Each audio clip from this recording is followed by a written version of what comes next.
어젯밤 잠들기 전 마지막으로 본 것이 무엇이었습니까? 그리고 오늘 아침 눈 뜨자마자 가장 먼저 손에 잡은 것은 무엇이었습니까? 아마도 많은 분들이 같은 대답을 하실 겁니다. 휴대폰이라고. 통계에 따르면 한국인의 평균 스마트폰 사용 시간은 하루 4시간 30분이라고 합니다.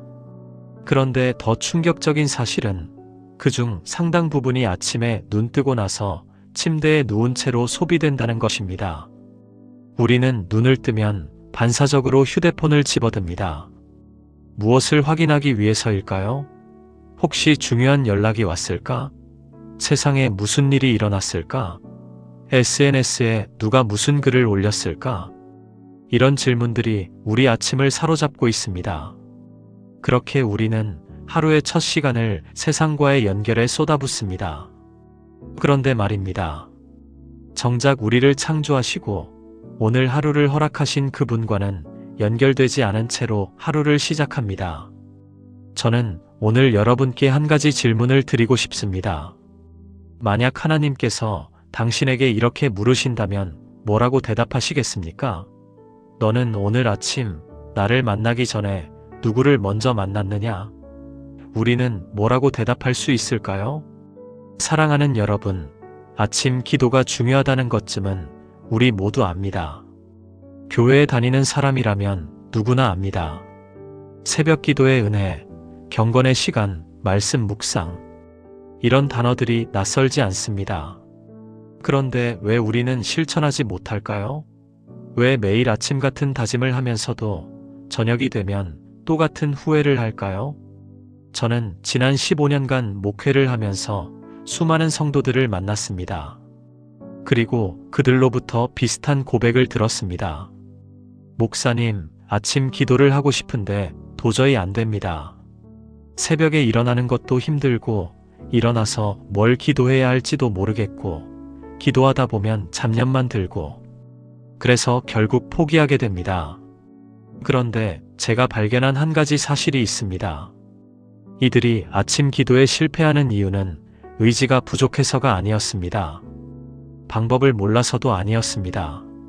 진짜 이유는 단 하나였습니다. 아침 기도를 거창한 무언가로 만들어버렸기 때문입니다. 우리는 아침 기도라고 하면 이런 것들을 떠올립니다. 최소한 30분은 기도해야 한다. 무릎을 꿇어야 한다.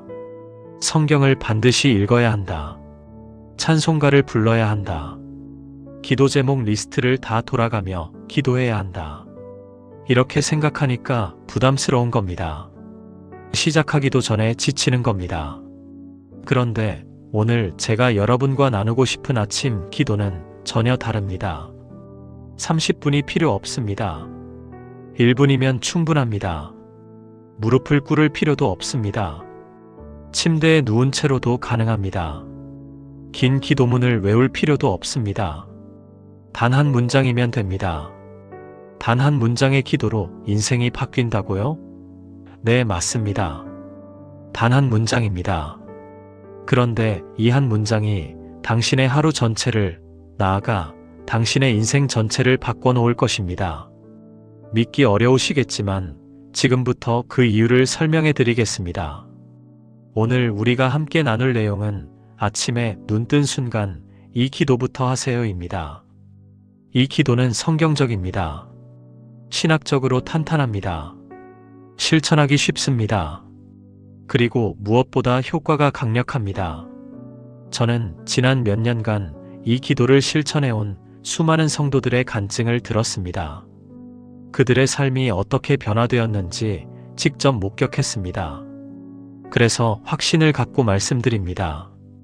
당신이 오늘부터 이 한 가지 기도를 실천한다면 30일 후 당신의 삶은 분명히 달라져 있을 것입니다. 준비되셨습니까? 그럼 지금부터 시작해 보겠습니다. 먼저 우리가 반드시 이해해야 할 성경적 원리가 있습니다. 그것은 바로 첫 열매의 원리입니다. 레위기 23장 10절을 보시겠습니다. 너희가 내가 주는 땅에 들어가서 그 땅의 소산을 거둘 때에 너희의 곡물의 첫 이삭 한 단을 제사장에게로 가져갈 것이요. 하나님은 이스라엘 백성들에게 명령하셨습니다. 추수할 때 첫 번째 열매를 하나님께 드리라고. 이것이 첫 열매 제사입니다. 왜 하나님께서 첫 열매를 요구하셨을까요? 하나님께 필요해서가 아닙니다. 우리에게 필요한 원리를 가르쳐 주시기 위함입니다. 첫 열매를 하나님께 드린다는 것은 무엇을 의미합니까? 이것은 전체가 하나님의 것임을 인정하는 행위입니다. 첫 번째를 하나님께 드림으로써 나머지 모든 것도 하나님의 주권 아래 있음을 고백하는 것입니다. 이 원리는 단순히 물질에만 적용되는 것이 아닙니다. 우리의 시간에도 적용됩니다. 특별히 우리의 하루의 첫 시간에 적용됩니다. 하루 중 가장 먼저 오는 시간이 언제입니까? 아침입니다. 그렇다면 하루의 첫 열매는 무엇입니까? 아침의 첫 순간입니다. 눈 뜨는 그 순간 말입니다. 그래서 하나님은 우리에게 요구하십니다. 내 하루의 첫 순간을 내게 드리라고. 내가 눈 뜨는 그 첫 순간에 나를 만나라고. 이것이 바로 아침 기도의 본질입니다. 긴 시간을 드리는 것이 핵심이 아닙니다. 하루의 첫 순간을 하나님께 드리는 것이 핵심입니다. 1시간을 기도하되 오후에 한다면 그것은 첫 열매가 아닙니다. 하지만 1분을 기도하더라도 눈 뜨자마자 한다면 그것이 진정한 첫 열매입니다. 잠언 3장 9절은 이렇게 말씀합니다. 내 재물과 내 소산물의 처음 익은 열매로 여호와를 공경하라. 처음 익은 열매로 여호와를 공경하라. 여기서 공경하다는 히브리어 카바드인데 이 단어의 원래 뜻은 무게를 두다, 가치를 인정하다입니다. 하나님을 공경한다는 것은 하나님께 무게를 두는 것입니다. 하나님을 가장 중요한 자리에 두는 것입니다. 그리고 그 공경의 방법이 무엇입니까? 처음 익은 열매를 드리는 것입니다. 첫 번째를 하나님께 드리는 것입니다. 그렇다면 질문이 생깁니다. 왜 하필 첫 번째일까요? 두 번째나 세 번째가 아니라 왜 첫 번째여야 할까요? 이것은 우선순위의 문제이기 때문입니다. 우리의 삶에서 무엇이 가장 중요한가를 결정하는 문제이기 때문입니다. 생각해 보십시오. 당신이 아침에 눈을 떴습니다. 그 순간 당신이 가장 먼저 하는 행동이 무엇입니까? 그것이 당신의 우선순위를 보여줍니다. 휴대폰을 확인한다면 당신에게 가장 중요한 것은 세상과의 연결입니다. 뉴스를 본다면 당신에게 가장 중요한 것은 정보 습득입니다. 일정을 확인한다면 당신에게 가장 중요한 것은 해야 할 일들입니다. 그런데 만약 눈 뜨자마자 하나님을 찾는다면 그것은 당신의 인생에서 하나님이 최우선이라는 선언입니다. 다른 무엇보다 하나님이 더 중요하다는 고백입니다. 이것이 첫 열매의 원리가 우리 삶에 적용되는 방식입니다. 그럼 구체적으로 어떤 기도를 해야 할까요? 복잡한 기도문이 필요한가요? 긴 시간이 필요한가요? 아닙니다. 단 한 문장이면 충분합니다. 그 한 문장이 무엇일까요? 바로 이것입니다. 하나님, 제 하루를 받아주세요. 이게 전부입니다. 하나님, 제 하루를 받아주세요. 이 한 문장을 눈 뜨자마자 기도하는 것. 이것이 제가 오늘 여러분과 나누고 싶은 아침 기도의 핵심입니다. 너무 간단해서 실망하셨나요? 이게 정말 효과가 있을까 의심되시나요? 그렇다면 지금부터 이 한 문장의 기도가 왜 그토록 강력한지, 이 기도가 우리 삶에 어떤 변화를 가져오는지 자세히 설명해 드리겠습니다. 하나님, 제 하루를 받아주세요. 이 기도의 첫 번째 의미는 주권의 고백입니다. 하루를 하나님께 드린다는 것은 무슨 뜻입니까? 오늘 하루의 주인이 내가 아니라 하나님이시라는 고백입니다. 오늘 일어날 모든 일에 대한 최종 결정권이 내게 있지 않고 하나님께 있다는 인정입니다. 우리는 대부분 하루를 내 것으로 생각합니다. 내가 계획하고, 내가 실행하고, 내가 결과를 만들어내는 것이라고 생각합니다. 그래서 모든 것을 내가 컨트롤하려고 합니다. 하루 일정을 빡빡하게 짜놓고 그 계획대로 되지 않으면 스트레스를 받습니다. 예상치 못한 일이 생기면 짜증이 납니다. 내 뜻대로 되지 않으면 불안해집니다. 왜 그럴까요? 내가 주인이라고 생각하기 때문입니다. 내가 하루를 지배해야 한다고 믿기 때문입니다. 하지만 이것은 착각입니다. 우리는 하루의 주인이 아닙니다. 우리는 다음 순간에 무슨 일이 일어날지조차 알지 못합니다. 야고보서 4장 13절부터 15절을 보겠습니다. 들으라, 너희 중에 말하기를 오늘이나 내일이나 우리가 어떤 도시에 가서 거기서 1년을 머물며 장사하여 이익을 보리라 하는 자들아, 내일 일을 너희가 알지 못하는도다. 너희 생명이 무엇이냐? 너희는 잠깐 보이다가 없어지는 안개니라.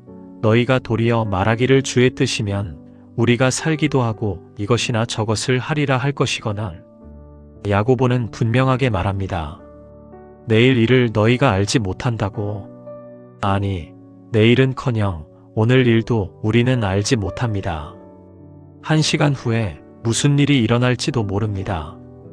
그런 우리가 어떻게 하루의 주인이 될 수 있겠습니까? 그래서 야고보는 말합니다. 주의 뜻이면 우리가 살기도 하고 이것이나 저것을 하리라.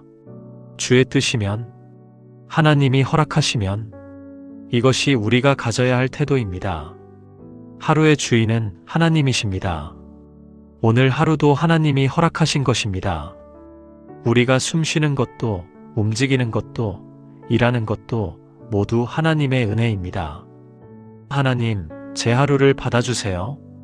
이 기도를 드릴 때 우리는 이 진리를 고백하는 것입니다. 오늘 하루의 주인은 제가 아니라 하나님이십니다. 저는 하루를 빌려 쓰는 청지기일 뿐입니다. 그러니 이 하루를 하나님께 드립니다. 하나님이 원하시는 대로 이 하루를 사용하시옵소서. 이 고백이 왜 중요할까요?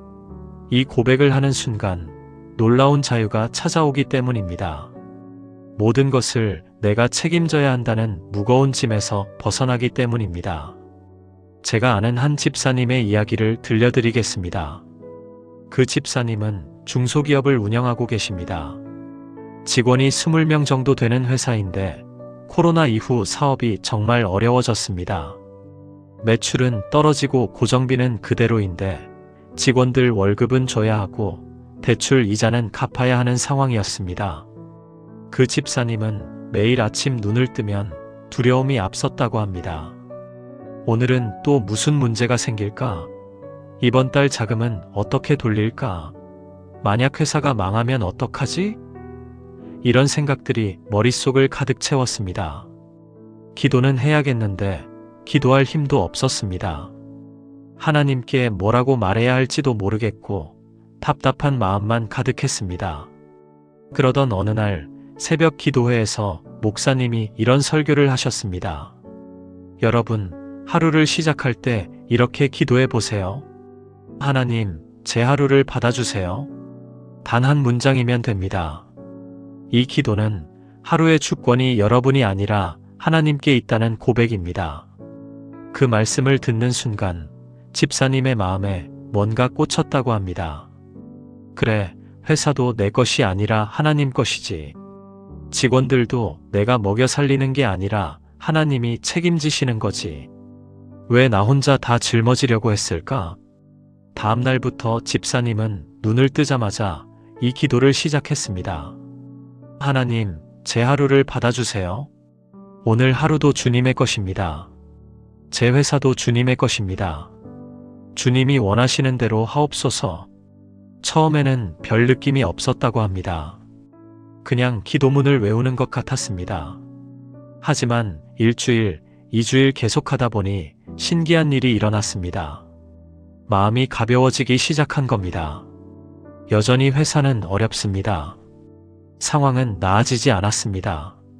하지만 집사님의 마음은 평안해졌습니다. 목사님, 신기해요. 회사 상황은 그대로인데 제 마음이 달라졌어요. 예전에는 아침에 일어나는 게 두려웠거든요. 오늘은 또 무슨 일이 생길까 불안했어요. 근데 이제는 하나님이 하실 일이라고 생각하니까 두렵지 않아요. 하나님이 책임지실 거라는 확신이 생겼어요. 그리고 6개월이 지났습니다. 놀랍게도 회사 상황이 호전되기 시작했습니다. 새로운 거래처가 생기고 매출이 조금씩 늘어나기 시작했습니다. 물론 하룻밤 사이에 모든 게 해결된 건 아니었습니다. 여전히 어려운 날들이 있었습니다. 하지만 집사님은 더 이상 두렵지 않았습니다. 목사님, 이제 알겠어요. 하나님께 주권을 드린다는 게 뭔지. 모든 걸 포기하는 게 아니라 모든 걸 하나님께 맡기는 거더라고요. 저는 최선을 다하되 결과는 하나님께 맡기는 거. 그렇게 하니까 마음이 편해졌어요. 사랑하는 여러분, 이것이 하나님, 제 하루를 받아주세요 라는 기도의 첫 번째 능력입니다. 주권을 고백하는 것. 하루의 주인이 내가 아니라 하나님이심을 인정하는 것. 이 고백이 우리를 모든 것을 혼자 짊어져야 한다는 무거운 짐에서 해방시켜줍니다. 하나님, 제 하루를 받아주세요. 이 기도의 두 번째 의미는 헌신의 결단입니다. 하루를 하나님께 드린다는 것은 단순히 시간을 드리는 게 아닙니다. 내 삶 전체를 하나님께 드리는 것입니다. 오늘 하루 동안 내가 하는 모든 일이 하나님을 위한 것이 되게 해달라는 기도입니다. 로마서 12장 1절을 보겠습니다. 그러므로 형제들아, 내가 하나님의 모든 자비하심으로 너희를 권하노니 너희 몸을 하나님이 기뻐하시는 거룩한 산 제물로 드리라. 이는 너희가 드릴 영적 예배니라. 너희 몸을 산 제물로 드리라. 이게 무슨 뜻입니까? 구약 시대에는 동물을 잡아서 제단에 드렸습니다. 하지만 신약 시대의 제사는 다릅니다. 우리 자신을 드리는 것입니다. 그것도 죽은 제물이 아니라 산 제물로 드리는 것입니다. 산 제물이란 무엇입니까? 살아서 매일 하나님께 드려지는 삶을 의미합니다. 주일날 한번 교회 와서 예배드리고 끝나는 게 아니라 월요일부터 토요일까지 내 일상 전체가 하나님께 드려지는 예배가 되는 것입니다. 출근해서 일하는 것이 예배입니다. 집에서 가사를 하는 것이 예배입니다. 자녀를 돌보는 것이 예배입니다. 이웃을 만나는 것이 예배입니다. 내가 하는 모든 일이 하나님께 드려지는 예배가 되는 것. 이것이 산 제물의 삶입니다. 그런데 이게 어떻게 가능합니까? 매일 아침 헌신을 결단하는 기도로 시작할 때 가능합니다. 하나님, 제 하루를 받아주세요. 이 기도는 단순히 시간을 드리는 게 아닙니다. 오늘 하루 내가 하는 모든 일을 하나님께 드리겠다는 결단입니다. 골로새서 3장 17절은 이렇게 말합니다. 또 무엇을 하든지 말에나 일에나 다 주 예수의 이름으로 하고 그를 힘입어 하나님 아버지께 감사하라. 무엇을 하든지 주 예수의 이름으로 하라. 이것은 우리가 하는 모든 일이 예수님과 연결되어야 한다는 뜻입니다. 설거지를 하든 청소를 하든 회의를 하든 운전을 하든 모든 것을 예수님의 이름으로 하라는 말씀입니다. 그렇게 할 때 평범한 일상이 거룩한 예배가 됩니다. 제가 아는 한 권사님의 이야기입니다. 그 권사님은 대형 병원에서 간호사로 일하고 계십니다. 간호사 일이 얼마나 힘든지 아시죠? 3교대 근무에 환자들은 많고 항상 긴장 상태로 일해야 합니다. 게다가 환자나 보호자들 중에는 무례하게 대하는 사람들도 있습니다. 그 권사님은 일이 너무 힘들어서 여러 번 그만두고 싶었다고 합니다. 특히 야간 근무 다음날 아침에는 몸도 지치고 마음도 지쳐서 왜 나는 이런 일을 하고 있을까 하는 생각이 들었습니다. 그런데 어느 날 새벽 야간 근무를 마치고 집에 돌아오는 길에 이런 생각이 들었다고 합니다. 나는 교회에서는 그렇게 열심히 봉사하는데 정작 내 직장에서는 왜 이렇게 불평만 할까? 교회 봉사는 하나님을 섬기는 거고 직장 일은 그냥 돈 벌려고 하는 건가? 그날 이후 권사님은 기도를 바꾸셨습니다. 출근하기 전에, 아니 눈 뜨자마자 이렇게 기도하기 시작했습니다. 하나님, 제 하루를 받아주세요. 오늘 제가 만날 환자들을 주님께서 제게 보내신 분들로 믿습니다. 제 손길을 통해 주님의 사랑이 전해지게 하옵소서. 신기한 일이 일어났습니다. 일은 여전히 힘들었습니다. 환자들은 여전히 많았고 무례한 사람들도 있었습니다. 하지만 권사님의 마음이 달라졌습니다. 환자를 돌볼 때 이것도 주님을 섬기는 일이구나 하는 생각이 들었습니다. 어느 날은 말기 암 환자를 돌보고 있었는데 그 환자분이 너무 힘들어 하셨습니다. 통증도 심하고 심리적으로도 많이 힘들어 보였습니다. 권사님은 그분의 손을 잡고 조용히 기도해 드렸습니다. 그랬더니 그 환자분이 눈물을 흘리시면서 이렇게 말씀하셨습니다. 간호사님, 감사합니다. 제가 병원에 입원한 이후로 저를 사람처럼 대해주는 분이 간호사님밖에 없어요. 다른 분들은 다 저를 환자로만 보는데 간호사님은 저를 사람으로 대해주시네요.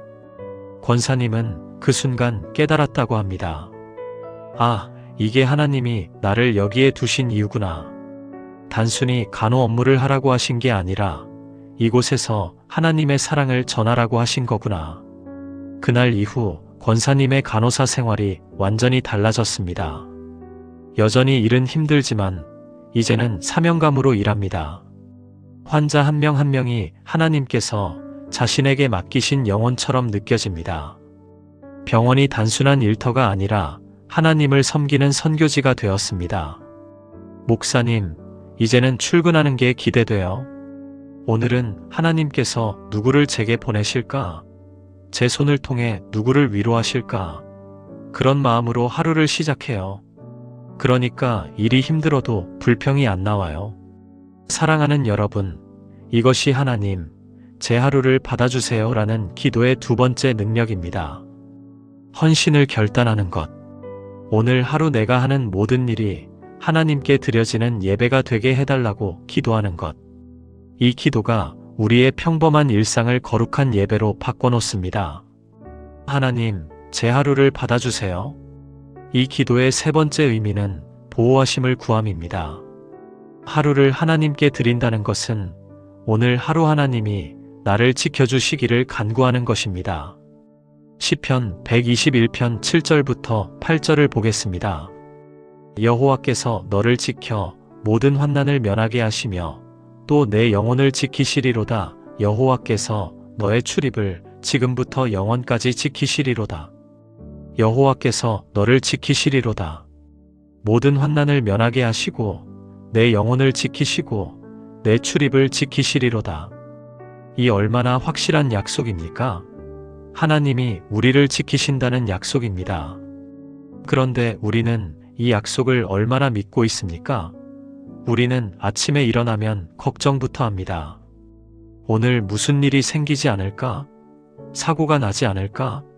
나쁜 소식이 들리지 않을까? 이런 두려움으로 하루를 시작합니다. 하지만 하나님, 제 하루를 받아주세요 라고 기도할 때 우리는 동시에 이렇게 고백하는 것입니다. 하나님, 오늘 하루도 저를 지켜주세요. 제가 나가고 들어오는 모든 순간에 저와 함께 해주세요. 이것은 맹목적인 낙관주의가 아닙니다. 성경적인 믿음입니다. 하나님이 우리와 함께 하신다는 확신 위에 하루를 시작하는 것입니다. 제가 아는 한 청년의 이야기를 들려드리겠습니다. 그 청년은 배달라이더로 일하고 있었습니다. 배달일이 얼마나 위험한지 아시죠? 빠르게 운전해야 하고 비가 오나 눈이 오나 나가야 하고 교통사고 위험도 높습니다. 그 청년은 매일 아침 출근할 때마다 불안했다고 합니다. 혹시 오늘 사고가 나지 않을까? 다치지 않을까? 그런 생각들이 머릿속을 떠나지 않았습니다. 하지만 돈을 벌어야 했기에 어쩔 수 없이 매일 나갔습니다. 그러던 어느 날 교회 청년부 모임에서 인도자가 이런 나눔을 했습니다. 여러분, 하루를 시작할 때 하나님께 우리 하루를 맡기는 기도를 하세요. 하나님, 제 하루를 받아주세요. 오늘도 저를 지켜주세요. 이렇게요. 그 청년은 다음 날부터 실천하기 시작했습니다. 오토바이에 시동을 걸기 전에, 헬멧을 쓰기 전에, 짧게 기도했습니다. 하나님, 제 하루를 받아주세요. 오늘도 저를 지켜주세요. 처음에는 그냥 습관처럼 했는데 시간이 지나면서 놀라운 경험을 하게 되었습니다. 어느 날 배달을 하러 가는데 평소처럼 달리다가 갑자기 천천히 가야겠다는 생각이 들었다고 합니다. 이유는 모르겠는데 속도를 줄여야 할 것 같은 느낌이 강하게 왔습니다. 그래서 속도를 줄였는데 바로 그 순간 앞에 있던 차가 갑자기 급정거를 했습니다. 만약 그대로 달렸다면 추돌 사고가 날 뻔한 상황이었습니다. 청년은 그 순간 온몸에 소름이 돋았다고 합니다. 하나님이 저를 지켜주신 거구나. 또 어느 날은 배달을 마치고 돌아오는데 평소와 다른 길로 가고 싶은 마음이 들었습니다. 그 길은 조금 돌아가는 길이었지만 왠지 그 길로 가야 할 것 같았습니다. 그래서 그 길로 갔는데 나중에 뉴스를 보니까 평소에 다니던 길에서 큰 사고가 났다는 보도가 나왔습니다. 만약 평소처럼 그 길로 갔다면 사고에 휘말렸을 시간대였습니다.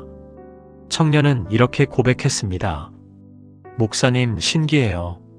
제가 하나님, 제 하루를 받아주세요 라고 기도하기 시작한 이후로 이런 일들이 자주 일어나요. 위험한 순간마다 하나님이 저를 지켜주시는 게 느껴져요. 이제는 출근할 때 두렵지 않아요. 하나님이 함께 하시니까요. 사랑하는 여러분, 이것이 하나님, 제 하루를 받아주세요 라는 기도의 세 번째 능력입니다. 하나님의 보호하심을 구하는 것. 오늘 하루 하나님이 우리와 함께 하시고 우리를 지켜주실 것을 믿는 것. 이 믿음이 두려움을 물리치고 담대함으로 하루를 살게 만듭니다. 하나님, 제 하루를 받아주세요. 이 기도의 네 번째 의미는 인도하심을 구함입니다. 하루를 하나님께 드린다는 것은 오늘 하루 하나님이 나를 인도해 주시기를 간구하는 것입니다. 잠언 3장 5절부터 6절을 보겠습니다. 너는 마음을 다하여 여호와를 신뢰하고 내 명철을 의지하지 말라. 너는 범사에 그를 인정하라. 그리하면 내 길을 지도하시리라. 범사에 그를 인정하라. 그리하면 내 길을 지도하시리라. 하나님을 인정한다는 것은 무엇입니까? 내 생각대로가 아니라 하나님의 뜻대로 살겠다고 고백하는 것입니다. 그렇게 할 때 하나님이 우리 길을 지도하신다는 약속입니다. 우리는 매일 수많은 선택을 합니다. 작은 선택부터 큰 선택까지. 아침에 무엇을 먹을지, 어떤 옷을 입을지부터 시작해서 누구를 만날지, 어떤 일을 먼저 처리할지, 어떤 결정을 내릴지. 이 모든 선택들이 모여서 우리 인생을 만들어갑니다. 그런데 우리는 대부분 이런 선택들을 혼자서 합니다. 내 생각대로, 내 판단대로. 하나님께 물어보지 않습니다. 하나님의 인도하심을 구하지 않습니다. 그래서 때때로 잘못된 선택을 하고 나중에 후회하게 됩니다. 하지만 하나님, 제 하루를 받아주세요 라고 기도할 때 우리는 동시에 이렇게 고백하는 것입니다. 하나님, 오늘 제가 하는 모든 선택에 주님의 지혜를 주세요. 제 길을 인도해 주세요. 제가 아는 한 자매님의 이야기입니다. 그 자매님은 대기업에 다니는 직장인이었습니다. 커리어도 탄탄하고 연봉도 좋았습니다. 그런데 어느 날 중소기업에서 스카우트 제의가 들어왔습니다. 연봉은 조금 적었지만 더 많은 책임을 맡을 수 있는 자리였습니다. 자매님은 고민이 많았습니다. 안정적인 대기업을 떠나는 게 맞는 걸까? 중소기업은 미래가 불확실하지 않을까? 주변 사람들에게 물어봐도 의견이 제각각이었습니다. 어떤 사람은 안정적인 곳에 있으라고 했고 어떤 사람은 도전해보라고 했습니다. 그 자매님은 몇 주 동안 고민했지만 결정을 내리지 못했습니다. 그러던 어느 날 새벽 눈을 뜨자마자 평소처럼 기도했습니다. 하나님, 제 하루를 받아주세요. 오늘도 저를 인도해 주세요. 그런데 그날 기도하면서 이런 생각이 강하게 들었다고 합니다. 하나님께 물어봐야겠다. 그래서 그날 하루를 금식하며 기도했습니다. 하나님, 제가 어느 쪽을 선택해야 할까요?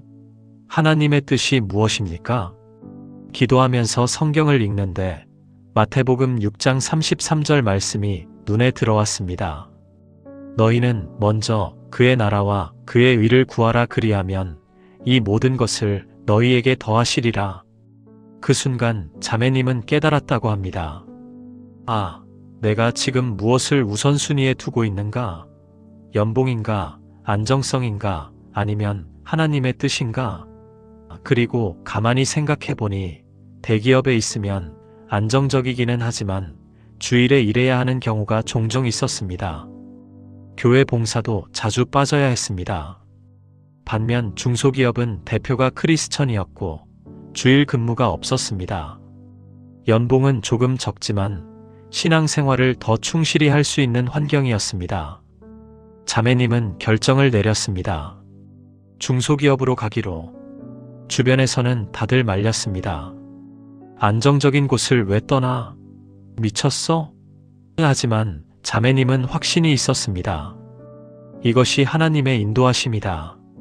3년이 지난 지금 그 자매님은 그 선택을 후회하지 않습니다.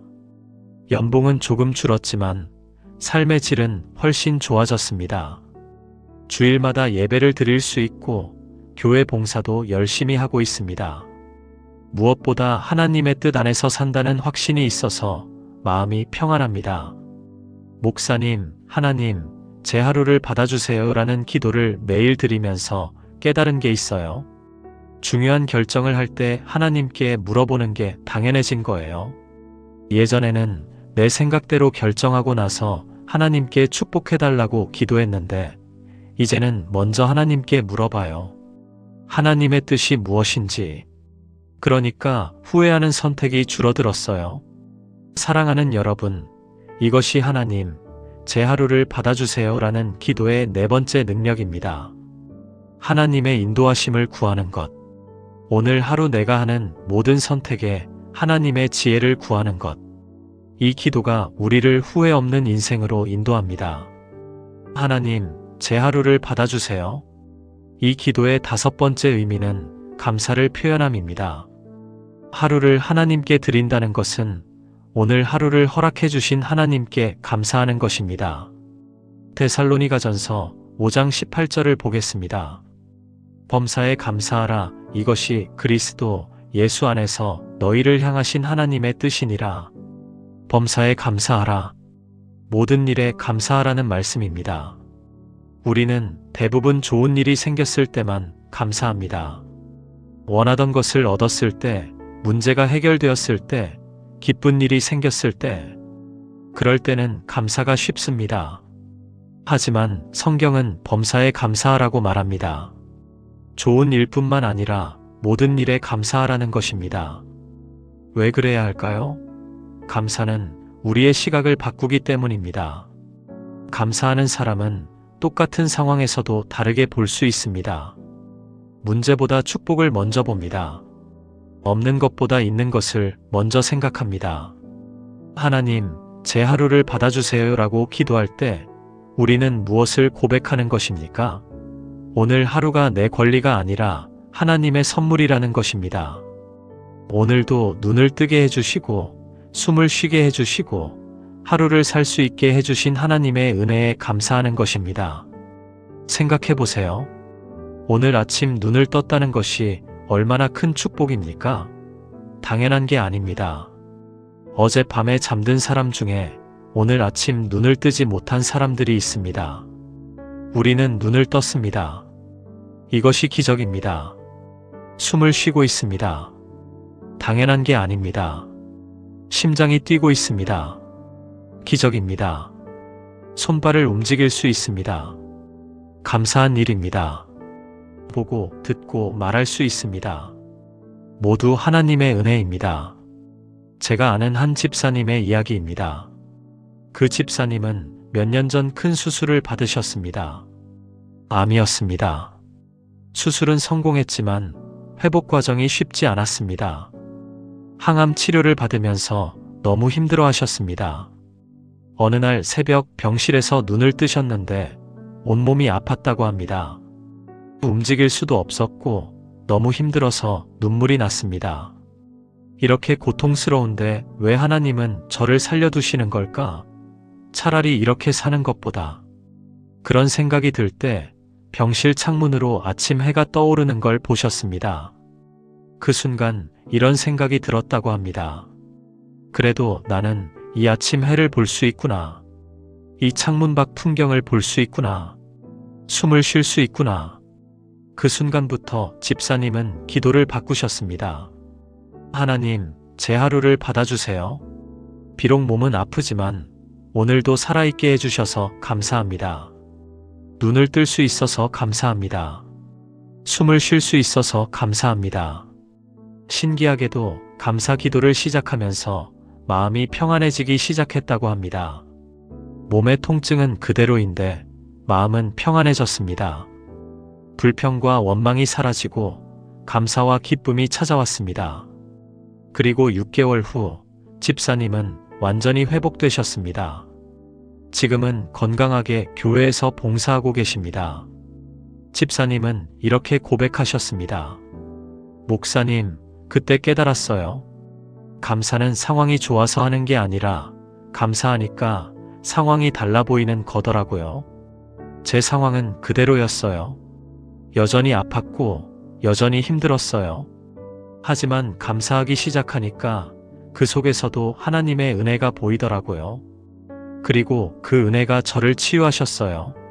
사랑하는 여러분, 이것이 하나님, 제 하루를 받아주세요 라는 기도의 5번째 능력입니다. 감사를 표현하는 것. 오늘 하루를 허락해 주신 하나님께 감사하는 것. 이 감사가 우리의 시각을 바꾸고 우리 마음을 치유합니다. 이제 마지막입니다. 하나님, 제 하루를 받아주세요. 이 기도의 6번째 의미는 영적 전쟁을 선포함입니다. 하루를 하나님께 드린다는 것은 오늘 하루 하나님 편에서 싸우겠다고 선언하는 것입니다. 에베소서 6장 12절을 보겠습니다. 우리의 씨름은 혈과 육을 상대하는 것이 아니요 통치자들과 권세들과 이 어둠의 세상 주관자들과 하늘에 있는 악의 영들을 상대함이라. 우리의 진짜 싸움은 사람과의 싸움이 아닙니다. 보이지 않는 영적 세력과의 싸움입니다. 사탄은 우리를 넘어뜨리려고 호시탐탐 기회를 노립니다. 우리의 믿음을 흔들려고 합니다. 우리를 하나님으로부터 멀어지게 하려고 합니다. 그래서 우리는 매일 아침 영적 무장을 해야 합니다. 오늘 하루 하나님 편에서 싸우겠다고 선포해야 합니다. 하나님, 제 하루를 받아주세요 라고 기도할 때 우리는 동시에 이렇게 선언하는 것입니다. 오늘 하루 나는 하나님의 것입니다. 사탄이여, 물러가라. 나는 하나님의 자녀다. 베드로전서 5장 8절은 이렇게 경고합니다. 근신하라, 깨어라. 너희 대적 마귀가 우는 사자같이 두루다니며 삼킬 자를 찾나니. 사탄은 우리를 삼킬 기회를 찾고 있습니다. 우리가 방심하는 순간, 우리가 기도하지 않는 순간을 노립니다. 그래서 아침 기도가 중요합니다. 하루를 시작하면서 영적으로 무장하는 것입니다. 하나님, 제 하루를 받아주세요. 오늘 하루 저를 사탄의 공격으로부터 지켜주세요. 제가 아는 한 청년의 이야기입니다. 그 청년은 인터넷 게임 중독에서 벗어나려고 몇 년간 노력했습니다. 끊었다가 다시 하고 끊었다가 다시 하고를 반복했습니다. 자신과의 싸움에서 계속 지는 느낌이었습니다. 그러던 어느 날 청년부 수련회에서 목사님이 이런 설교를 했습니다. 중독은 단순한 습관의 문제가 아닙니다. 영적 전쟁입니다. 사탄이 여러분을 묶어두려는 것입니다. 그래서 기도로 싸워야 합니다. 그 말씀을 듣고 청년은 깨달았습니다. 아, 내가 지금까지 내 의지로만 싸우려고 했구나. 하나님의 도움을 구하지 않았구나. 다음 날부터 청년은 눈 뜨자마자 이렇게 기도하기 시작했습니다. 하나님, 제 하루를 받아주세요. 오늘 하루 게임의 유혹으로부터 저를 지켜주세요. 사탄이여, 예수 이름으로 명하노니 물러가라. 처음에는 여전히 게임하고 싶은 유혹이 강했습니다. 하지만 기도를 계속하면서 조금씩 달라지기 시작했습니다. 게임을 하고 싶은 생각이 들 때마다 하나님, 저를 도와주세요 라고 기도했습니다. 그러면 신기하게도 유혹이 약해졌습니다. 3개월이 지났습니다. 청년은 완전히 게임에서 벗어났습니다. 그리고 이렇게 고백했습니다. 목사님, 이제 알겠어요. 이게 영적 전쟁이었다는 걸. 제 힘으로는 이길 수 없었어요. 하지만 하나님의 도우심으로 이겼어요. 매일 아침 하나님, 제 하루를 받아주세요 라고 기도하면서 하나님 편에 서기로 선택한 게 승리의 비결이었어요. 사랑하는 여러분, 이것이 하나님, 제 하루를 받아주세요 라는 기도의 6번째 능력입니다. 영적 전쟁을 선포하는 것. 오늘 하루 하나님 편에서 싸우겠다고 선언하는 것. 이 선포가 우리를 사탄의 공격으로부터 지켜줍니다. 자, 이제 정리해 보겠습니다. 하나님, 제 하루를 받아주세요. 이 한 문장의 기도가 담고 있는 6가지 의미를 다시 한번 살펴보겠습니다. 첫째, 주권의 고백입니다. 오늘 하루의 주인은 내가 아니라 하나님이십니다.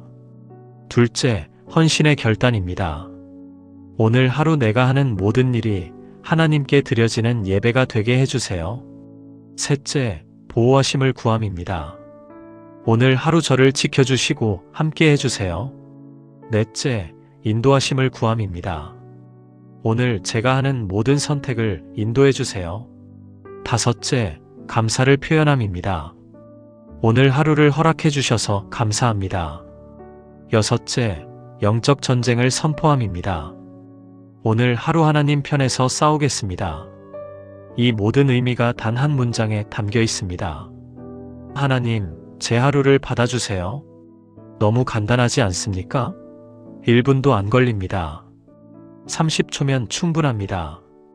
하지만 이 30초의 기도가 당신의 하루 전체를 바꿔놓을 것입니다. 그럼 이제 실천 방법을 말씀드리겠습니다. 어떻게 하면 이 기도를 습관으로 만들 수 있을까요? 첫째, 눈 뜨자마자 하세요. 침대에서 일어나기 전에, 휴대폰을 보기 전에, 다른 생각을 하기 전에, 눈을 뜬 그 순간 바로 기도하세요. 하나님, 제 하루를 받아주세요. 둘째, 소리내어 말하세요. 마음속으로만 하지 마시고 작은 소리로라도 입으로 고백하세요. 소리내어 말할 때 더 확실하게 각인됩니다. 셋째, 알람을 활용하세요. 혹시 깜빡할까봐 걱정된다면 휴대폰 알람을 설정하세요. 알람 레이블에 하나님, 제 하루를 받아주세요 라고 써놓으세요. 넷째, 꾸준히 하세요. 처음에는 낯설 수 있습니다. 하지만 21일만 계속하면 습관이 됩니다. 30일하면 당신의 삶의 일부가 됩니다. 다섯째, 기대하세요.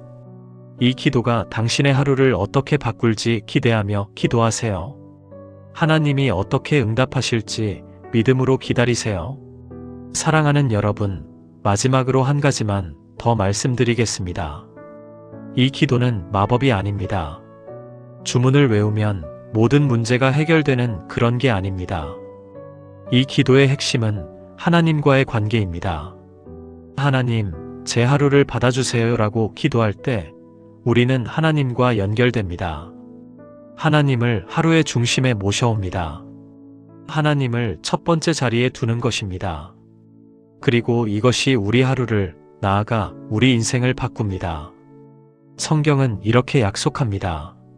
마태복음 6장 33절, 너희는 먼저 그의 나라와 그의 의를 구하라, 그리하면 이 모든 것을 너희에게 더하시리라. 먼저 하나님을 구하십시오. 먼저 하나님께 하루를 드리십시오. 그러면 하나님이 책임지십니다. 하나님이 나머지 모든 것을 채워주십니다. 지금 이 순간 결단하십시오. 내일 아침부터, 아니 오늘 저녁 잠들기 전에 다짐하십시오. 내일 아침 눈 뜨면 가장 먼저 이 기도를 하겠습니다. 하나님, 제 하루를 받아주세요. 이 한 문장의 기도가 당신의 인생을 바꿀 것입니다. 30일 후 당신은 전혀 다른 사람이 되어 있을 것입니다.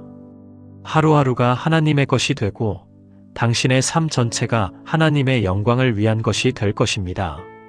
하나님은 지금 이 순간에도 당신이 이 기도를 시작하기를 기다리고 계십니다. 하나님은 당신의 하루를 받으시기 원하십니다. 하나님은 당신과 함께 하루를 살아가기를 원하십니다. 그러니 주저하지 마십시오. 오늘부터 시작하십시오. 아니, 지금 이 순간부터 시작하십시오. 저와 함께 이 기도를 드려보시겠습니까? 하나님, 제 하루를 받아주세요. 오늘 하루의 주인은 제가 아니라 하나님이십니다. 제가 하는 모든 일이 하나님을 영화롭게 하는 일이 되게 하옵소서. 오늘 하루 저를 지켜주시고 인도해 주시고 함께 해주옵소서. 오늘 하루를 허락해 주심을 감사합니다. 오늘 하루 하나님 편에서 살아가겠습니다. 예수님의 이름으로 기도합니다. 아멘. 사랑하는 여러분, 이 기도로 매일 아침을 시작하십시오. 그러면 당신의 인생이 달라질 것입니다. 하나님이 당신의 하루를, 당신의 인생을 책임지실 것입니다. 하나님의 풍성한 축복이 여러분과 함께 하기를 축원합니다. 감사합니다. 어젯밤 잠들기 전 마지막으로 본 것이 무엇이었습니까? 그리고 오늘 아침 눈 뜨자마자 가장 먼저 손에 잡은 것은 무엇이었습니까? 아마도 많은 분들이 같은 대답을 하실 겁니다. 휴대폰이라고. 통계에 따르면 한국인의 평균 스마트폰 사용 시간은 하루 4시간 30분이라고 합니다. 그런데 더 충격적인 사실은 그중 상당 부분이 아침에 눈 뜨고 나서 침대에 누운 채로 소비된다는 것입니다. 우리는 눈을 뜨면 반사적으로 휴대폰을 집어듭니다. 무엇을 확인하기 위해서일까요? 혹시 중요한 연락이 왔을까? 세상에 무슨 일이 일어났을까? SNS에 누가 무슨 글을 올렸을까? 이런 질문들이 우리 아침을 사로잡고 있습니다. 그렇게 우리는 하루의 첫 시간을 세상과의 연결에 쏟아붓습니다. 그런데 말입니다. 정작 우리를 창조하시고 오늘 하루를 허락하신 그분과는 연결되지 않은 채로 하루를 시작합니다. 저는 오늘 여러분께 한 가지 질문을 드리고 싶습니다. 만약 하나님께서 당신에게 이렇게 물으신다면 뭐라고 대답하시겠습니까? 너는 오늘 아침 나를 만나기 전에 누구를 먼저 만났느냐? 우리는 뭐라고 대답할 수 있을까요? 사랑하는 여러분, 아침 기도가 중요하다는 것쯤은 우리 모두 압니다. 교회에 다니는 사람이라면 누구나 압니다. 새벽 기도의 은혜, 경건의 시간, 말씀 묵상. 이런 단어들이 낯설지 않습니다. 그런데 왜 우리는 실천하지 못할까요? 왜 매일 아침 같은 다짐을 하면서도 저녁이 되면 또 같은 후회를 할까요? 저는 지난 15년간 목회를 하면서 수많은 성도들을 만났습니다. 그리고 그들로부터 비슷한 고백을 들었습니다. 목사님, 아침 기도를 하고 싶은데 도저히 안 됩니다. 새벽에 일어나는 것도 힘들고 일어나서 뭘 기도해야 할지도 모르겠고 기도하다 보면 잡념만 들고 그래서 결국 포기하게 됩니다. 그런데 제가 발견한 한 가지 사실이 있습니다. 이들이 아침 기도에 실패하는 이유는 의지가 부족해서가 아니었습니다. 방법을 몰라서도 아니었습니다. 진짜 이유는 단 하나였습니다. 아침 기도를 거창한 무언가로 만들어버렸기 때문입니다. 우리는 아침 기도라고 하면 이런 것들을 떠올립니다. 최소한 30분은 기도해야 한다. 무릎을 꿇어야 한다. 성경을 반드시 읽어야 한다. 찬송가를 불러야 한다. 기도 제목 리스트를 다 돌아가며 기도해야 한다. 이렇게 생각하니까 부담스러운 겁니다. 시작하기도 전에 지치는 겁니다. 그런데 오늘 제가 여러분과 나누고 싶은 아침 기도는 전혀 다릅니다. 30분이 필요 없습니다. 1분이면 충분합니다. 무릎을 꿇을 필요도 없습니다.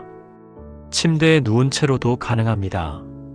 긴 기도문을 외울 필요도 없습니다. 단 한 문장이면 됩니다. 단 한 문장의 기도로 인생이 바뀐다고요? 네, 맞습니다. 단 한 문장입니다. 그런데 이 한 문장이 당신의 하루 전체를, 나아가 당신의 인생 전체를 바꿔놓을 것입니다. 믿기 어려우시겠지만 지금부터 그 이유를 설명해 드리겠습니다. 오늘 우리가 함께 나눌 내용은 아침에 눈 뜬 순간 이 기도부터 하세요입니다. 이 기도는 성경적입니다. 신학적으로 탄탄합니다. 실천하기 쉽습니다. 그리고 무엇보다 효과가 강력합니다. 저는 지난 몇 년간 이 기도를 실천해온 수많은 성도들의 간증을 들었습니다. 그들의 삶이 어떻게 변화되었는지 직접 목격했습니다. 그래서 확신을 갖고 말씀드립니다. 당신이 오늘부터 이 한 가지 기도를 실천한다면 30일 후 당신의 삶은 분명히 달라져 있을 것입니다. 준비되셨습니까? 그럼 지금부터 시작해 보겠습니다. 먼저 우리가 반드시 이해해야 할 성경적 원리가 있습니다. 그것은 바로 첫 열매의 원리입니다. 레위기 23장 10절을 보시겠습니다. 너희가 내가 주는 땅에 들어가서 그 땅의 소산을 거둘 때에 너희의 곡물의 첫 이삭 한 단을 제사장에게로 가져갈 것이요. 하나님은 이스라엘 백성들에게 명령하셨습니다. 추수할 때 첫 번째 열매를 하나님께 드리라고. 이것이 첫 열매 제사입니다. 왜 하나님께서 첫 열매를 요구하셨을까요? 하나님께 필요해서가 아닙니다. 우리에게 필요한 원리를 가르쳐 주시기 위함입니다. 첫 열매를 하나님께 드린다는 것은 무엇을 의미합니까? 이것은 전체가 하나님의 것임을 인정하는 행위입니다. 첫 번째를 하나님께 드림으로써 나머지 모든 것도 하나님의 주권 아래 있음을 고백하는 것입니다. 이 원리는 단순히 물질에만 적용되는 것이 아닙니다. 우리의 시간에도 적용됩니다. 특별히 우리의 하루의 첫 시간에 적용됩니다. 하루 중 가장 먼저 오는 시간이 언제입니까? 아침입니다. 그렇다면 하루의 첫 열매는 무엇입니까? 아침의 첫 순간입니다. 눈 뜨는 그 순간 말입니다. 그래서 하나님은 우리에게 요구하십니다. 내 하루의 첫 순간을 내게 드리라고. 내가 눈 뜨는 그 첫 순간에 나를 만나라고. 이것이 바로 아침 기도의 본질입니다. 긴 시간을 드리는 것이 핵심이 아닙니다. 하루의 첫 순간을 하나님께 드리는 것이 핵심입니다. 1시간을 기도하되 오후에 한다면 그것은 첫 열매가 아닙니다. 하지만 1분을 기도하더라도 눈 뜨자마자 한다면 그것이 진정한 첫 열매입니다. 잠언 3장 9절은 이렇게 말씀합니다. 내 재물과 내 소산물의 처음 익은 열매로 여호와를 공경하라. 처음 익은 열매로 여호와를 공경하라. 여기서 공경하다는 히브리어 카바드인데 이 단어의 원래 뜻은 무게를 두다, 가치를 인정하다입니다. 하나님을 공경한다는 것은 하나님께 무게를 두는 것입니다. 하나님을 가장 중요한 자리에 두는 것입니다. 그리고 그 공경의 방법이 무엇입니까? 처음 익은 열매를 드리는 것입니다. 첫 번째를 하나님께 드리는 것입니다. 그렇다면 질문이 생깁니다. 왜 하필 첫 번째일까요? 두 번째나 세 번째가 아니라 왜 첫 번째여야 할까요? 이것은 우선순위의 문제이기 때문입니다. 우리의 삶에서 무엇이 가장 중요한가를 결정하는 문제이기 때문입니다. 생각해 보십시오. 당신이 아침에 눈을 떴습니다. 그 순간 당신이 가장 먼저 하는 행동이 무엇입니까? 그것이 당신의 우선순위를 보여줍니다. 휴대폰을 확인한다면 당신에게 가장 중요한 것은 세상과의 연결입니다. 뉴스를 본다면 당신에게 가장 중요한 것은 정보 습득입니다. 일정을 확인한다면 당신에게 가장 중요한 것은 해야 할 일들입니다. 그런데 만약 눈 뜨자마자 하나님을 찾는다면 그것은 당신의 인생에서 하나님이 최우선이라는 선언입니다. 다른 무엇보다 하나님이 더 중요하다는 고백입니다. 이것이 첫 열매의 원리가 우리 삶에 적용되는 방식입니다. 그럼 구체적으로 어떤 기도를 해야 할까요? 복잡한 기도문이 필요한가요? 긴 시간이 필요한가요? 아닙니다. 단 한 문장이면 충분합니다. 그 한 문장이 무엇일까요? 바로 이것입니다. 하나님, 제 하루를 받아주세요. 이게 전부입니다. 하나님, 제 하루를 받아주세요. 이 한 문장을 눈 뜨자마자 기도하는 것. 이것이 제가 오늘 여러분과 나누고 싶은 아침 기도의 핵심입니다. 너무 간단해서 실망하셨나요? 이게 정말 효과가 있을까 의심되시나요?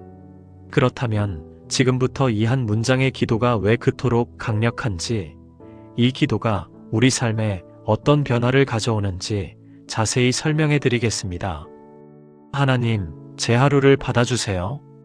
이 기도의 첫 번째 의미는 주권의 고백입니다. 하루를 하나님께 드린다는 것은 무슨 뜻입니까? 오늘 하루의 주인이 내가 아니라 하나님이시라는 고백입니다. 오늘 일어날 모든 일에 대한 최종 결정권이 내게 있지 않고 하나님께 있다는 인정입니다. 우리는 대부분 하루를 내 것으로 생각합니다. 내가 계획하고, 내가 실행하고, 내가 결과를 만들어내는 것이라고 생각합니다. 그래서 모든 것을 내가 컨트롤하려고 합니다. 하루 일정을 빡빡하게 짜놓고 그 계획대로 되지 않으면 스트레스를 받습니다. 예상치 못한 일이 생기면 짜증이 납니다.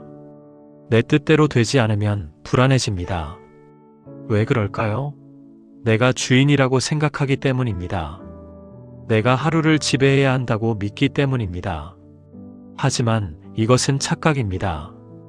우리는 하루의 주인이 아닙니다. 우리는 다음 순간에 무슨 일이 일어날지조차 알지 못합니다. 야고보서 4장 13절부터 15절을 보겠습니다. 들으라, 너희 중에 말하기를 오늘이나 내일이나 우리가 어떤 도시에 가서 거기서 1년을 머물며 장사하여 이익을 보리라 하는 자들아, 내일 일을 너희가 알지 못하는도다. 너희 생명이 무엇이냐? 너희는 잠깐 보이다가 없어지는 안개니라. 너희가 도리어 말하기를 주의 뜻이면 우리가 살기도 하고 이것이나 저것을 하리라 할 것이거나. 야고보는 분명하게 말합니다. 내일 일을 너희가 알지 못한다고. 아니, 내일은커녕 오늘 일도 우리는 알지 못합니다. 1시간 후에 무슨 일이 일어날지도 모릅니다. 그런 우리가 어떻게 하루의 주인이 될 수 있겠습니까? 그래서 야고보는 말합니다. 주의 뜻이면 우리가 살기도 하고 이것이나 저것을 하리라. 주의 뜻이면, 하나님이 허락하시면, 이것이 우리가 가져야 할 태도입니다. 하루의 주인은 하나님이십니다. 오늘 하루도 하나님이 허락하신 것입니다. 우리가 숨 쉬는 것도, 움직이는 것도, 일하는 것도 모두 하나님의 은혜입니다. 하나님, 제 하루를 받아주세요. 이 기도를 드릴 때 우리는 이 진리를 고백하는 것입니다. 오늘 하루의 주인은 제가 아니라 하나님이십니다.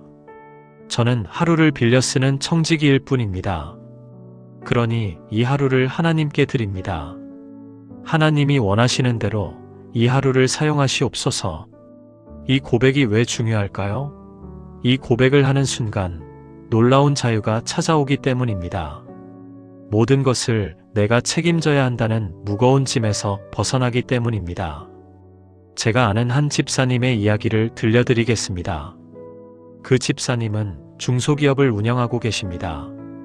직원이 20명 정도 되는 회사인데 코로나 이후 사업이 정말 어려워졌습니다. 매출은 떨어지고 고정비는 그대로인데 직원들 월급은 줘야 하고 대출 이자는 갚아야 하는 상황이었습니다. 그 집사님은 매일 아침 눈을 뜨면 두려움이 앞섰다고 합니다. 오늘은 또 무슨 문제가 생길까? 이번 달 자금은 어떻게 돌릴까? 만약 회사가 망하면 어떡하지? 이런 생각들이 머릿속을 가득 채웠습니다. 기도는 해야겠는데 기도할 힘도 없었습니다. 하나님께 뭐라고 말해야 할지도 모르겠고 답답한 마음만 가득했습니다. 그러던 어느 날 새벽 기도회에서 목사님이 이런 설교를 하셨습니다. 여러분, 하루를 시작할 때 이렇게 기도해 보세요. 하나님, 제 하루를 받아주세요. 단 한 문장이면 됩니다. 이 기도는 하루의 주권이 여러분이 아니라 하나님께 있다는 고백입니다. 그 말씀을 듣는 순간 집사님의 마음에 뭔가 꽂혔다고 합니다. 그래, 회사도 내 것이 아니라 하나님 것이지. 직원들도 내가 먹여 살리는 게 아니라 하나님이 책임지시는 거지. 왜 나 혼자 다 짊어지려고 했을까? 다음 날부터 집사님은 눈을 뜨자마자 이 기도를 시작했습니다. 하나님, 제 하루를 받아주세요. 오늘 하루도 주님의 것입니다. 제 회사도 주님의 것입니다. 주님이 원하시는 대로 하옵소서. 처음에는 별 느낌이 없었다고 합니다. 그냥 기도문을 외우는 것 같았습니다. 하지만 1주일, 2주일 계속하다 보니 신기한 일이 일어났습니다. 마음이 가벼워지기 시작한 겁니다. 여전히 회사는 어렵습니다. 상황은 나아지지 않았습니다. 하지만 집사님의 마음은 평안해졌습니다. 목사님, 신기해요. 회사 상황은 그대로인데 제 마음이 달라졌어요. 예전에는 아침에 일어나는 게 두려웠거든요. 오늘은 또 무슨 일이 생길까 불안했어요. 근데 이제는 하나님이 하실 일이라고 생각하니까 두렵지 않아요. 하나님이 책임지실 거라는 확신이 생겼어요. 그리고 6개월이 지났습니다. 놀랍게도 회사 상황이 호전되기 시작했습니다. 새로운 거래처가 생기고 매출이 조금씩 늘어나기 시작했습니다. 물론 하룻밤 사이에 모든 게 해결된 건 아니었습니다. 여전히 어려운 날들이 있었습니다. 하지만 집사님은 더 이상 두렵지 않았습니다. 목사님, 이제 알겠어요. 하나님께 주권을 드린다는 게 뭔지.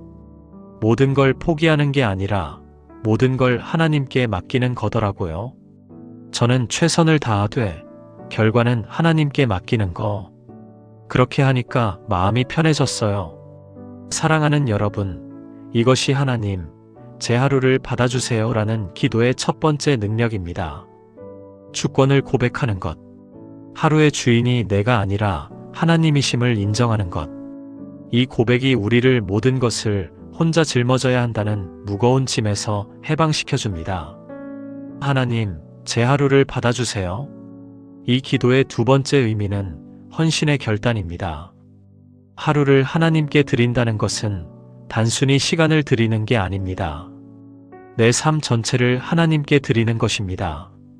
오늘 하루 동안 내가 하는 모든 일이 하나님을 위한 것이 되게 해달라는 기도입니다. 로마서 12장 1절을 보겠습니다. 그러므로 형제들아, 내가 하나님의 모든 자비하심으로 너희를 권하노니 너희 몸을 하나님이 기뻐하시는 거룩한 산 제물로 드리라. 이는 너희가 드릴 영적 예배니라. 너희 몸을 산 제물로 드리라. 이게 무슨 뜻입니까? 구약 시대에는 동물을 잡아서 제단에 드렸습니다. 하지만 신약 시대의 제사는 다릅니다. 우리 자신을 드리는 것입니다. 그것도 죽은 제물이 아니라 산 제물로 드리는 것입니다.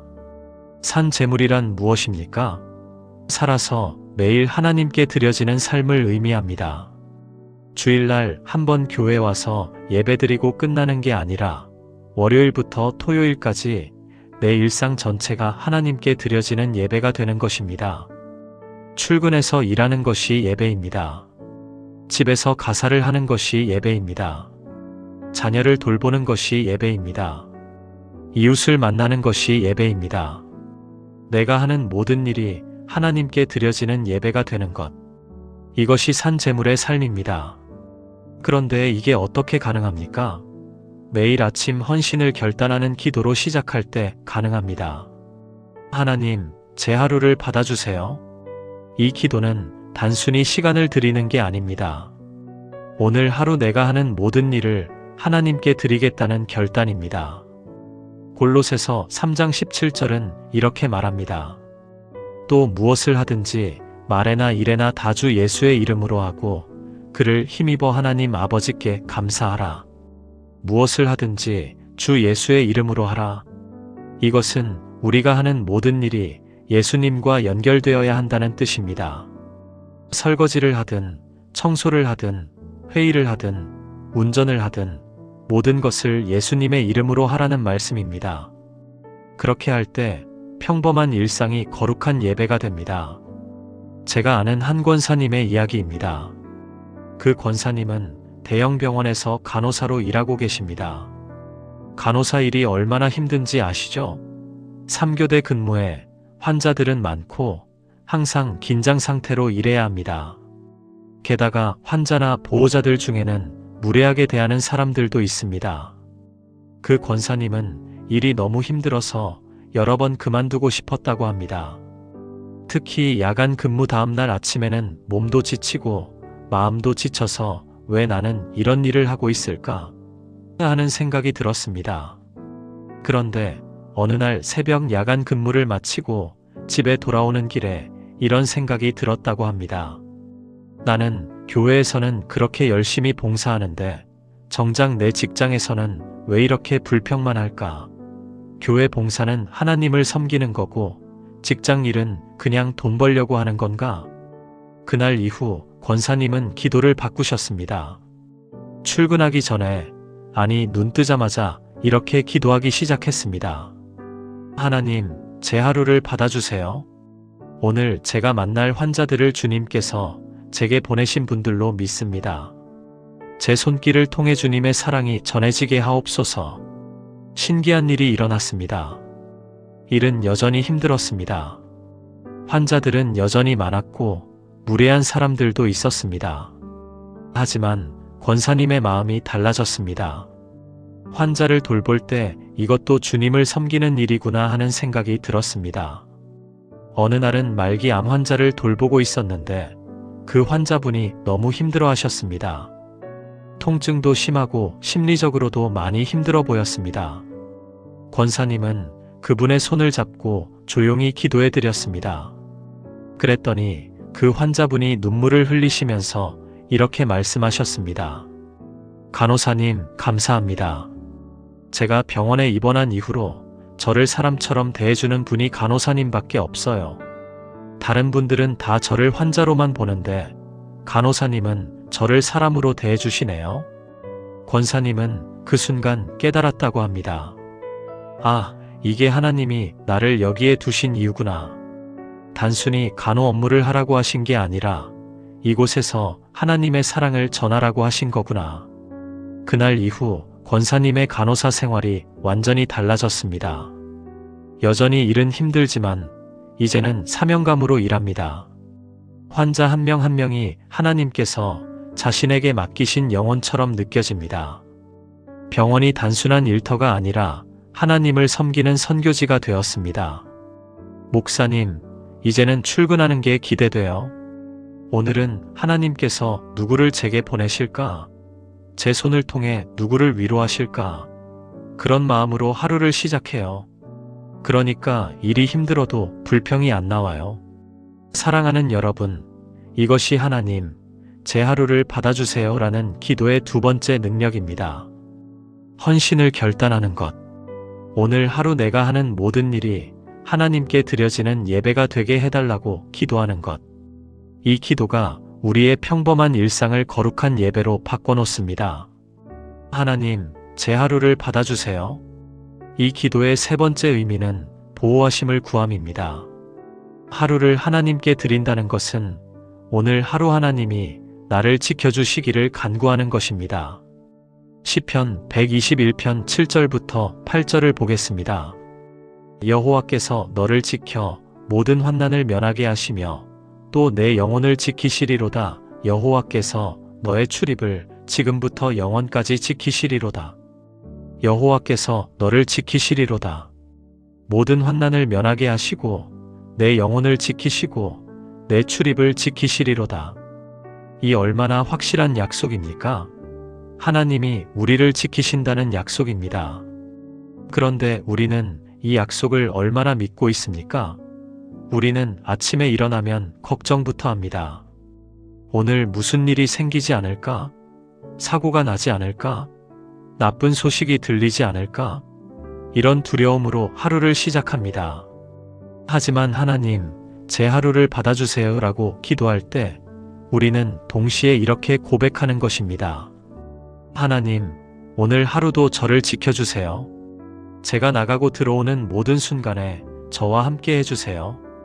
이것은 맹목적인 낙관주의가 아닙니다. 성경적인 믿음입니다. 하나님이 우리와 함께 하신다는 확신 위에 하루를 시작하는 것입니다. 제가 아는 한 청년의 이야기를 들려드리겠습니다. 그 청년은 배달 라이더로 일하고 있었습니다. 배달 일이 얼마나 위험한지 아시죠? 빠르게 운전해야 하고 비가 오나 눈이 오나 나가야 하고 교통사고 위험도 높습니다. 그 청년은 매일 아침 출근할 때마다 불안했다고 합니다. 혹시 오늘 사고가 나지 않을까? 다치지 않을까? 그런 생각들이 머릿속을 떠나지 않았습니다. 하지만 돈을 벌어야 했기에 어쩔 수 없이 매일 나갔습니다. 그러던 어느 날 교회 청년부 모임에서 인도자가 이런 나눔을 했습니다. 여러분, 하루를 시작할 때 하나님께 우리 하루를 맡기는 기도를 하세요. 하나님, 제 하루를 받아주세요. 오늘도 저를 지켜주세요. 이렇게요. 그 청년은 다음 날부터 실천하기 시작했습니다. 오토바이에 시동을 걸기 전에, 헬멧을 쓰기 전에 짧게 기도했습니다. 하나님, 제 하루를 받아주세요. 오늘도 저를 지켜주세요. 처음에는 그냥 습관처럼 했는데 시간이 지나면서 놀라운 경험을 하게 되었습니다. 어느 날 배달을 하러 가는데 평소처럼 달리다가 갑자기 천천히 가야겠다는 생각이 들었다고 합니다. 이유는 모르겠는데 속도를 줄여야 할 것 같은 느낌이 강하게 왔습니다. 그래서 속도를 줄였는데 바로 그 순간 앞에 있던 차가 갑자기 급정거를 했습니다. 만약 그대로 달렸다면 추돌 사고가 날 뻔한 상황이었습니다. 청년은 그 순간 온몸에 소름이 돋았다고 합니다. 하나님이 저를 지켜주신 거구나. 또 어느 날은 배달을 마치고 돌아오는데 평소와 다른 길로 가고 싶은 마음이 들었습니다. 그 길은 조금 돌아가는 길이었지만 왠지 그 길로 가야 할 것 같았습니다. 그래서 그 길로 갔는데 나중에 뉴스를 보니까 평소에 다니던 길에서 큰 사고가 났다는 보도가 나왔습니다. 만약 평소처럼 그 길로 갔다면 사고에 휘말렸을 시간대였습니다. 청년은 이렇게 고백했습니다. 목사님, 신기해요. 제가 하나님, 제 하루를 받아주세요 라고 기도하기 시작한 이후로 이런 일들이 자주 일어나요. 위험한 순간마다 하나님이 저를 지켜주시는 게 느껴져요. 이제는 출근할 때 두렵지 않아요. 하나님이 함께 하시니까요. 사랑하는 여러분, 이것이 하나님, 제 하루를 받아주세요 라는 기도의 세 번째 능력입니다. 하나님의 보호하심을 구하는 것. 오늘 하루 하나님이 우리와 함께 하시고 우리를 지켜주실 것을 믿는 것. 이 믿음이 두려움을 물리치고 담대함으로 하루를 살게 만듭니다. 하나님, 제 하루를 받아주세요. 이 기도의 네 번째 의미는 인도하심을 구함입니다. 하루를 하나님께 드린다는 것은 오늘 하루 하나님이 나를 인도해 주시기를 간구하는 것입니다. 잠언 3장 5절부터 6절을 보겠습니다. 너는 마음을 다하여 여호와를 신뢰하고 내 명철을 의지하지 말라. 너는 범사의 그를 인정하라. 그리하면 내 길을 지도하시리라. 범사의 그를 인정하라. 그리하면 내 길을 지도하시리라. 하나님을 인정한다는 것은 무엇입니까? 내 생각대로가 아니라 하나님의 뜻대로 살겠다고 고백하는 것입니다. 그렇게 할 때 하나님이 우리 길을 지도하신다는 약속입니다. 우리는 매일 수많은 선택을 합니다. 작은 선택부터 큰 선택까지. 아침에 무엇을 먹을지, 어떤 옷을 입을지부터 시작해서 누구를 만날지, 어떤 일을 먼저 처리할지, 어떤 결정을 내릴지. 이 모든 선택들이 모여서 우리 인생을 만들어갑니다. 그런데 우리는 대부분 이런 선택들을 혼자서 합니다. 내 생각대로, 내 판단대로. 하나님께 물어보지 않습니다. 하나님의 인도하심을 구하지 않습니다. 그래서 때때로 잘못된 선택을 하고 나중에 후회하게 됩니다. 하지만 하나님, 제 하루를 받아주세요 라고 기도할 때 우리는 동시에 이렇게 고백하는 것입니다. 하나님, 오늘 제가 하는 모든 선택에 주님의 지혜를 주세요. 제 길을 인도해 주세요. 제가 아는 한 자매님의 이야기입니다. 그 자매님은 대기업에 다니는 직장인이었습니다. 커리어도 탄탄하고 연봉도 좋았습니다. 그런데 어느 날 중소기업에서 스카우트 제의가 들어왔습니다. 연봉은 조금 적었지만 더 많은 책임을 맡을 수 있는 자리였습니다. 자매님은 고민이 많았습니다. 안정적인 대기업을 떠나는 게 맞는 걸까? 중소기업은 미래가 불확실하지 않을까? 주변 사람들에게 물어봐도 의견이 제각각이었습니다. 어떤 사람은 안정적인 곳에 있으라고 했고 어떤 사람은 도전해보라고 했습니다. 그 자매님은 몇 주 동안 고민했지만 결정을 내리지 못했습니다. 그러던 어느 날 새벽 눈을 뜨자마자 평소처럼 기도했습니다. 하나님, 제 하루를 받아주세요. 오늘도 저를 인도해 주세요. 그런데 그날 기도하면서 이런 생각이 강하게 들었다고 합니다. 하나님께 물어봐야겠다. 그래서 그날 하루를 금식하며 기도했습니다. 하나님, 제가 어느 쪽을 선택해야 할까요? 하나님의 뜻이 무엇입니까? 기도하면서 성경을 읽는데 마태복음 6장 33절 말씀이 눈에 들어왔습니다. 너희는 먼저 그의 나라와 그의 의를 구하라, 그리하면 이 모든 것을 너희에게 더하시리라. 그 순간 자매님은 깨달았다고 합니다. 아, 내가 지금 무엇을 우선순위에 두고 있는가? 연봉인가? 안정성인가? 아니면 하나님의 뜻인가? 그리고 가만히 생각해보니 대기업에 있으면 안정적이기는 하지만 주일에 일해야 하는 경우가 종종 있었습니다. 교회 봉사도 자주 빠져야 했습니다. 반면 중소기업은 대표가 크리스천이었고 주일 근무가 없었습니다. 연봉은 조금 적지만 신앙생활을 더 충실히 할 수 있는 환경이었습니다. 자매님은 결정을 내렸습니다. 중소기업으로 가기로. 주변에서는 다들 말렸습니다. 안정적인 곳을 왜 떠나? 미쳤어? 하지만 자매님은 확신이 있었습니다. 이것이 하나님의 인도하심이다. 3년이 지난 지금 그 자매님은 그 선택을 후회하지 않습니다. 연봉은 조금 줄었지만 삶의 질은 훨씬 좋아졌습니다. 주일마다 예배를 드릴 수 있고 교회 봉사도 열심히 하고 있습니다.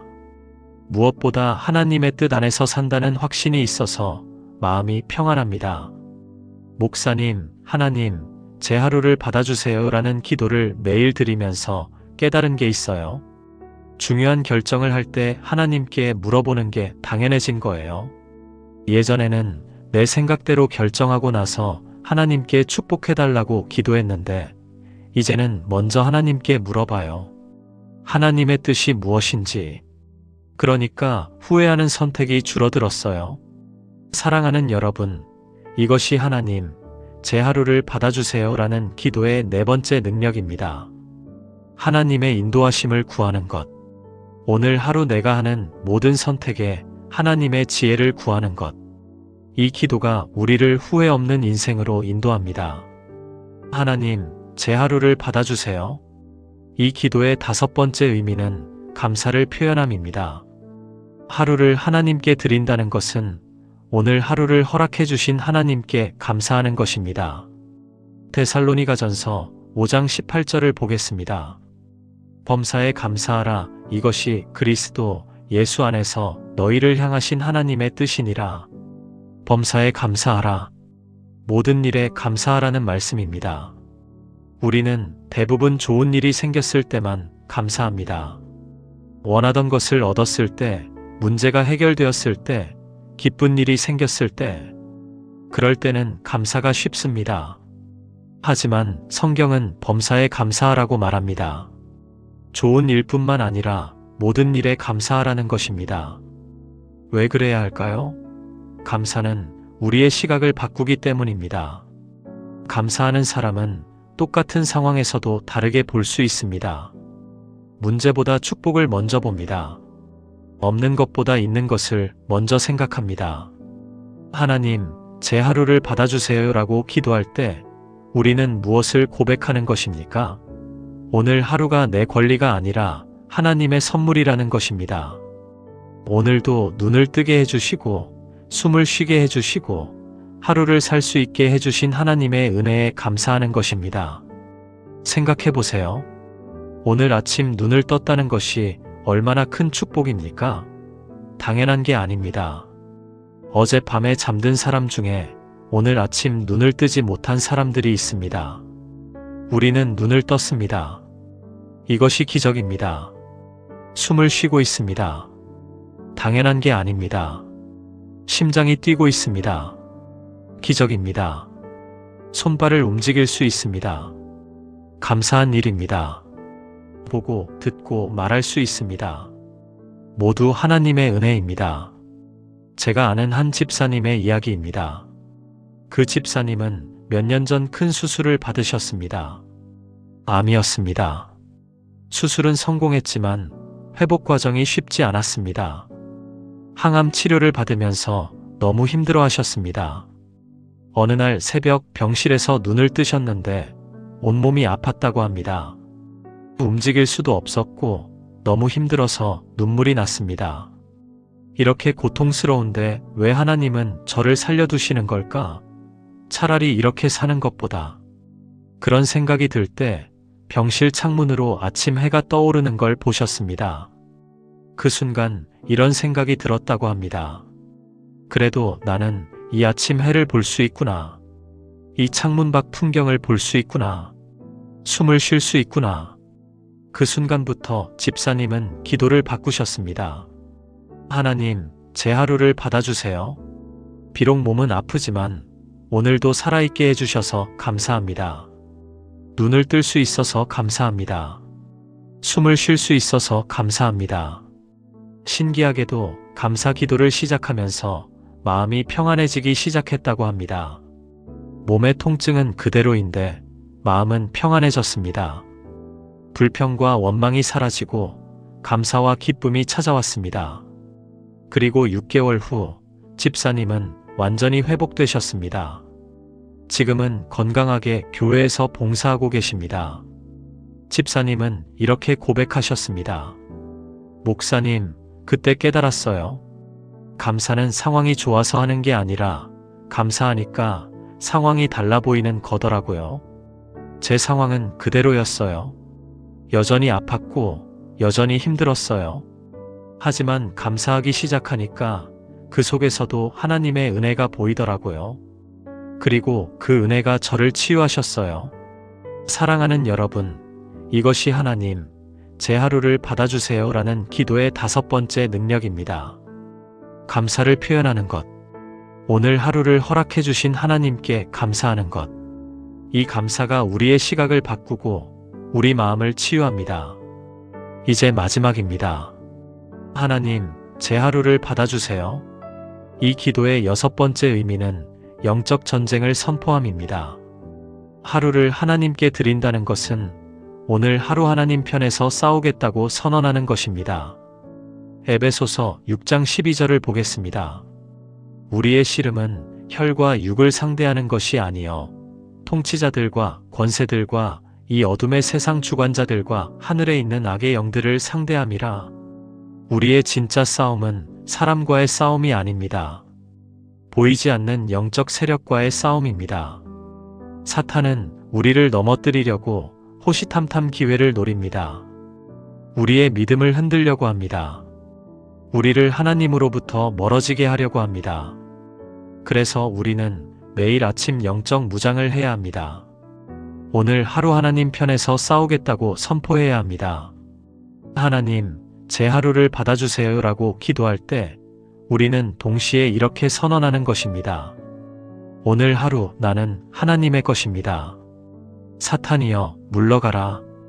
나는 하나님의 자녀다. 베드로전서 5장 8절은 이렇게 경고합니다. 근신하라 깨어라. 너희 대적 마귀가 우는 사자같이 두루다니며 삼킬 자를 찾나니.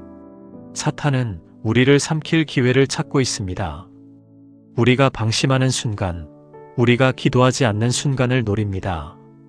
그래서 아침 기도가 중요합니다. 하루를 시작하면서 영적으로 무장하는 것입니다. 하나님, 제 하루를 받아주세요. 오늘 하루 저를 사탄의 공격으로부터 지켜주세요. 제가 아는 한 청년의 이야기입니다. 그 청년은 인터넷 게임 중독에서 벗어나려고 몇 년간 노력했습니다. 끊었다가 다시 하고, 끊었다가 다시 하고를 반복했습니다. 자신과의 싸움에서 계속 지는 느낌이었습니다. 그러던 어느 날 청년부 수련회에서 목사님이 이런 설교를 했습니다. 중독은 단순한 습관의 문제가 아닙니다. 영적 전쟁입니다. 사탄이 여러분을 묶어두려는 것입니다. 그래서 기도로 싸워야 합니다. 그 말씀을 듣고 청년은 깨달았습니다.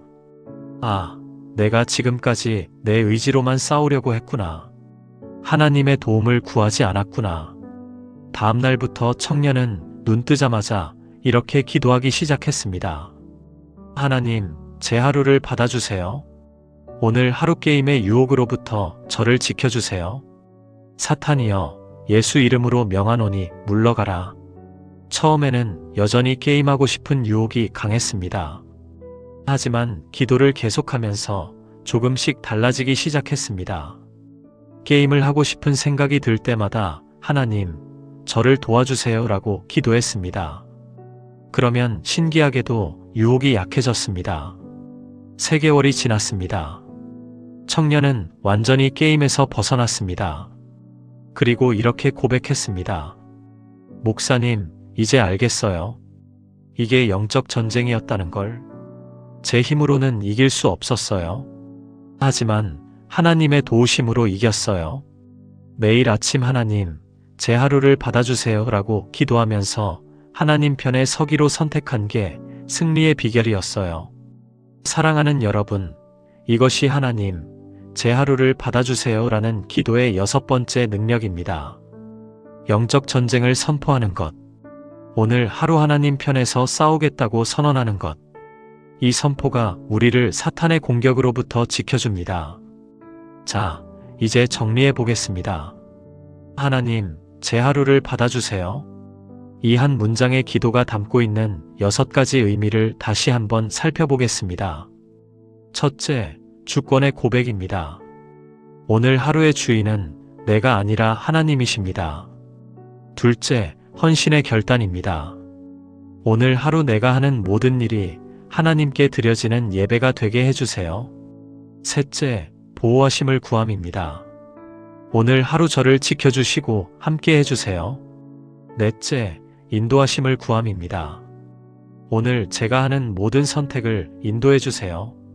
다섯째, 감사를 표현함입니다. 오늘 하루를 허락해주셔서 감사합니다. 여섯째, 영적 전쟁을 선포함입니다. 오늘 하루 하나님 편에서 싸우겠습니다. 이 모든 의미가 단 한 문장에 담겨 있습니다. 하나님, 제 하루를 받아주세요. 너무 간단하지 않습니까? 1분도 안 걸립니다. 30초면 충분합니다. 하지만 이 30초의 기도가 당신의 하루 전체를 바꿔놓을 것입니다. 그럼 이제 실천 방법을 말씀드리겠습니다. 어떻게 하면 이 기도를 습관으로 만들 수 있을까요? 첫째, 눈 뜨자마자 하세요.